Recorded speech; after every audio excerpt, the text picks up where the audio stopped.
Friends, ఈరోజు మన daily టార్గెట్స్లో భాగంగా జాతీయోద్యమం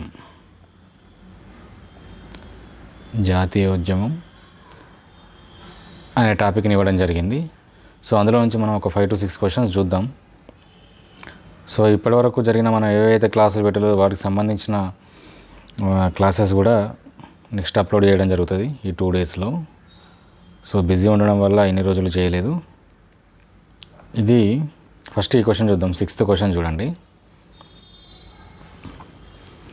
1857 తిరుగుబాటు బ్రిటిష్ పాలనను వ్యతిరేకించింది. ఇదేంటిది? ప్రకటన, అసర్షన్. కానీ దేశానికి ఒక కొత్త దార్శనికతను ఇవ్వలేకపోయింది. అంటే ఒక కొత్త మార్గాన్ని చూపెట్టలేకపోయింది అని అంటున్నాడు. 1857 తిరుగుబాటు అనేది బ్రిటిష్ పాలనకు వ్యతిరేకంగానే జరిగింది, కానీ కొత్త దార్శనికతని ఇవ్వలేకపోయింది అని చెప్తున్నాడు. కారణం, ఈ తిరుగుబాటు వాస్తవానికి పాతకాలపు రాజులు మరియు రాణుల పాలనను మరియు పాత సామాజిక క్రమాన్ని కోరుకుంది. అంటే ఈ తిరుగుబాటు అనేది ఆ కాలం రాజుల పరిపాలన కావాలని కోరుకుంది అని చెప్తున్నాడు, స్వతంత్రాన్ని కాకుండా. సో ఇక్కడ మనకు ఫస్ట్ ఆప్షన్ ఏ మరియు ఆర్ సరైనవి, మరియు ఏకి ఆర్ సరైన వివరణ. సెకండ్ది సరైన వివరణ కాదు. థర్డ్ ఆప్షన్ ఏ సరైనది, ఆర్ సరైనది కాదు. ఫోర్త్ ఆప్షన్ ఏ సరికాదు, ఆర్ సరైనది అని ఉంటుంది. సో ఇక్కడ మనం ఈ 1857 తిరుగుబాటు చూస్తే రెండో బహదూర్ షాని తీసుకొచ్చి మళ్ళీ వీళ్ళు సింహాసనం మీద కూర్చోబెడతారు. సో ఈ మొఘల్ రాజు అయిన ఇతన్ని తీసుకొచ్చి సింహాసనం మీద కూర్చుండబెట్టి పాలించమని అడుగుతారు వీళ్ళు ఉద్యమకారులు.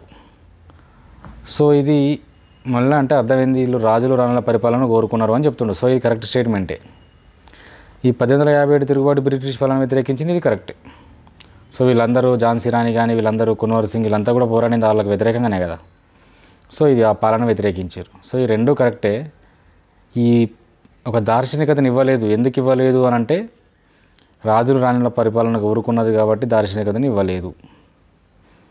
వీళ్ళు స్వతంత్రాన్ని కాకుండా వాళ్ళకు వాళ్ళు పాలించుకోవాలని కాకుండా వీళ్ళు రాజుల పాలనే కోరుకున్నారు మళ్ళీ. So option A correct. ఇది ఏ మరియు ఆర్ సరైనది, ఏకు ఆర్ సరైన వివరణ. ఓకే, నెక్స్ట్ చూద్దాం. మొదటి ప్రశ్న,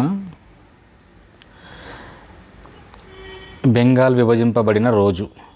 మనకు లార్డ్ కర్జన్ 1903లోనే ప్రకటన చేస్తాడు, అంటే ప్రతిపాదన.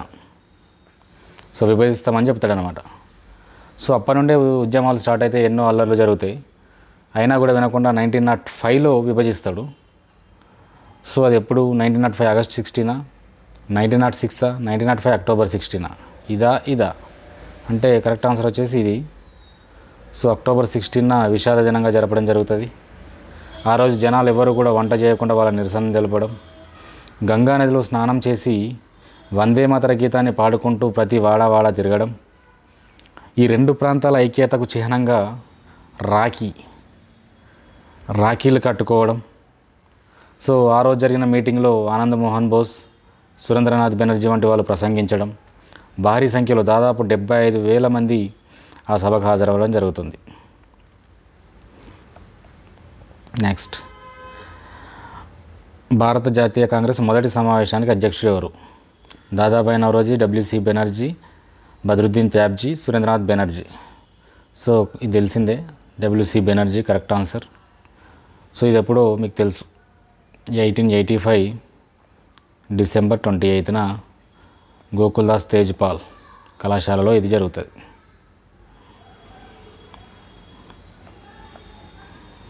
నెక్స్ట్ క్వశ్చన్, మింటో మార్లే పదవులు. మనకు మింటో మార్లే సంస్కరణలు 1909 గురించి తెలుసు. సో వాళ్ళ పదవులు ఏంటిది? సో మింటో ఎవరు, మార్లే ఎవరు అనేది క్వశ్చన్.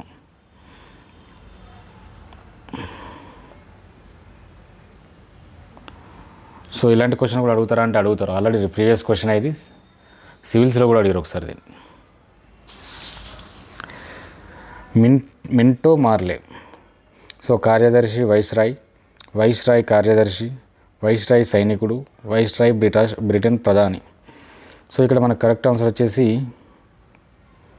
మింటో వైస్రాయ్, మార్లే రాజ్య కార్యదర్శి. సో ఇది కరెక్ట్ ఆన్సర్. Next question.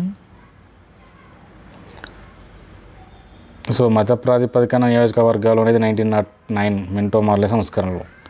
ఇది ఎన్నిసార్లు వచ్చిందో లెక్కలేదు ఆ క్వశ్చన్కి అయితే.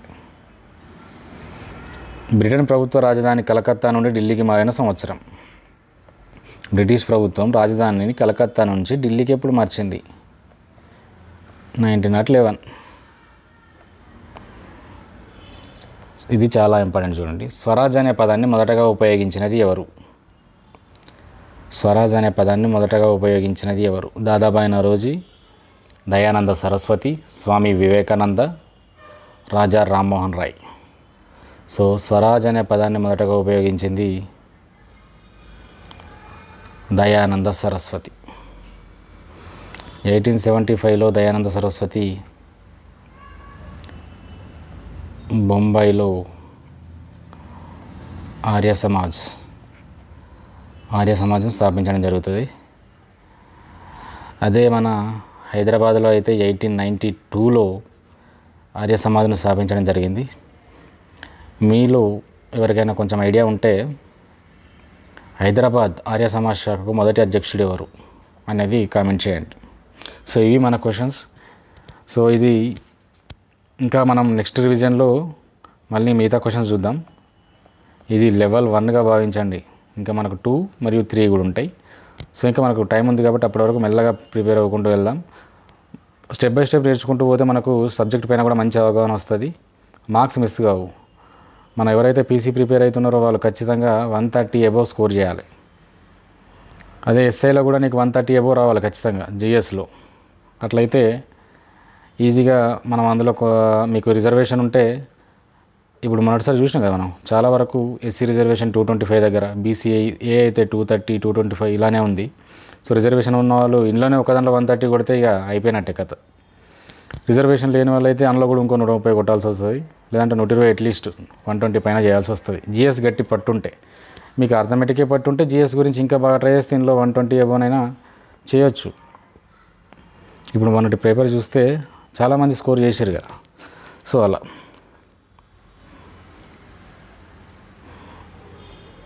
అదే మనకు హైదరాబాద్ వాళ్ళు అయితే చార్మినార్ జోన్ వాళ్ళు, హైదరాబాద్ వాళ్ళంటే